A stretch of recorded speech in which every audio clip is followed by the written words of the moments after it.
Hey gang, it's Dave Littlejohn, and we're doing, it's not a question of the week kind of deal. This is a what kind of week did we just have? That might be the question. And the short answer is kind of rough, right? I mean, the markets, the stock markets really have taken a hit this week. You're looking at anywhere from 4 to 7% drops, and some categories more significant than that. A lot of big names that you've probably heard of, the Amazons of the world and the Teslas of the world. I mean, those were all stocks that really got beat up, but so did bank stocks, and there weren't a lot of safe places this week. So when we have weeks like this, and a lot of people start asking questions like, well, what does it mean? And what should we do?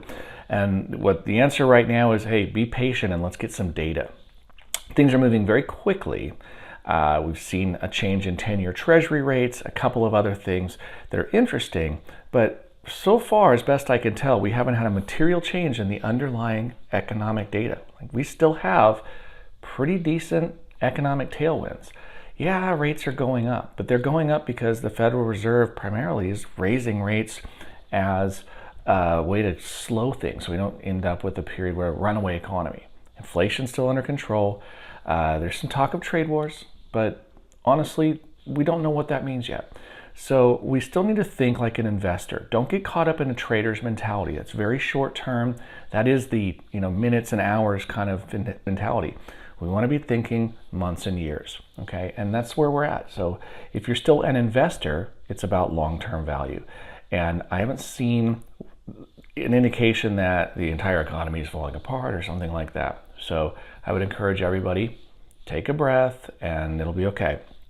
And if you didn't notice it at all, great, then you could be blissfully unaware. But if you did, which especially those of us in the industry and those of you that are nearing retirement paying attention, I understand.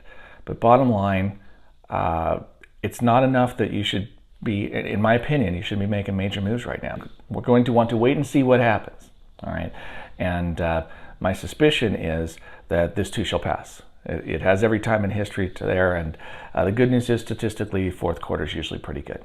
So if you've got questions or concerns, if you think that maybe your risk tolerance is not aligned with where you ought to be, give us a call. And if you're just seeing this video and you're not working with our firm, that's okay. Give your people a call, but by all means reach out and communicate. And like I said, if you're working with us, 541-375-0898. Feel free to share this video with folks that are a little worried about it or whatever.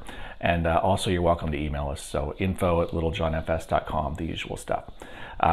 Otherwise, thank you as always. And like I said, remain calm. This too shall pass. Until next time, this has been David Littlejohn. Take care.